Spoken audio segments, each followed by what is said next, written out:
તમે નથી જાણતા બાપુ, અમે જાણીએ છીએ. જે પોતાના ગુરુથી વિશેષ જાણકાર થાય એ ગુરુ જ્ઞાનનો કેટલો પાત્ર બને. બીજી વાત, પારકી વાતોને સાંભળી અને આપણા હિન્દુસ્તાનમાં બહુ મોટી ખામી થઈ છે. મોરારી બાપુને સાંભળી લે, રમેશ ઓઝાને સાંભળી લે, આવા મારા બંધુઓ બધા સંતો બેઠા છે જેના ચરણોમાં કોટી કોટી વંદન. એમને દેખીને મારું હૃદય ગદગદ થાય. એવા વાલા મારા સંતોને ખૂબ ખૂબ મારા પ્રણામ.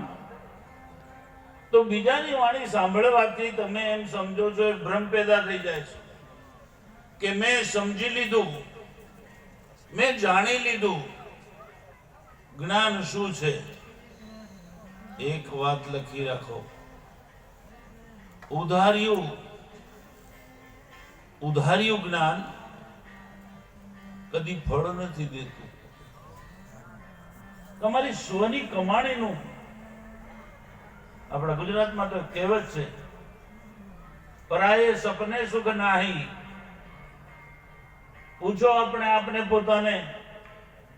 આ શબ્દો વાંચેલું પુસ્તકનું છે કે મારા જીવતા જીવ મારી કમાણીનું ત્યાં સત્સંગ થશે. સત્સંગનો અર્થ શું થાય છે? જે અસત્યની સાથે તમારું જોડાયેલું જીવન હતું, ગુરુદેવને મળ્યા પછી અસત્યનો અનુભવ થઈ જાય, અસત્યને અસત્ય છે એવું જાણી લો અને તમે સત્ય તરફ પ્રયાણ કરો, તમારી ગતિ થાય. ત્યારે એને સતનો સંગ કર્યો એમ સત્સંગી કહેવાય. આપણે તો પુસ્તક વાંચી લઈએ, કંઈક સાંભળી લઈએ, આપણે તો સત્સંગી થઈ ગયા. ક્યાં ગયા હતા? સત્સંગમાં. એટલે અહીંયા સત્સંગ હતો કે અસત્યનો ભંડોળ હતો જેનો નાશ થઈ જાય,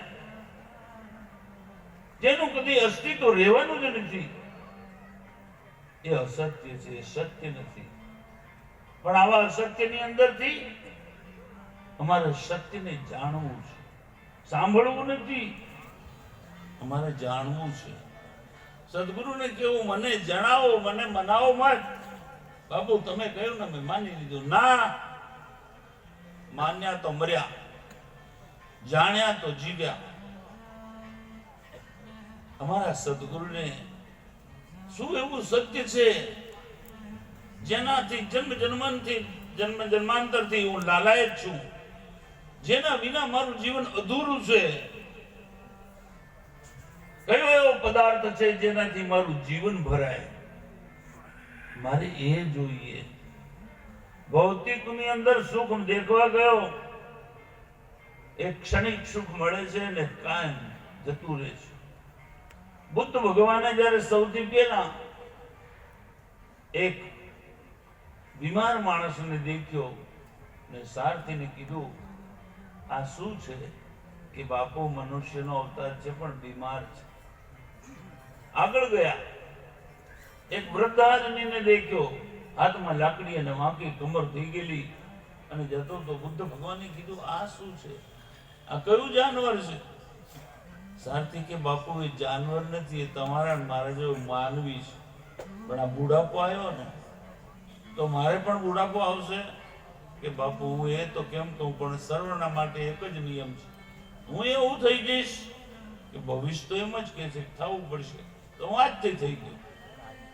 આગળ જતા એને ઠાઠડી મળી, નનામી મળી, અને નનામી દેખીને એ પાછો પ્રશ્ન કર્યો સારથીને, આ શું છે? કે બાપુ આ અંતિમ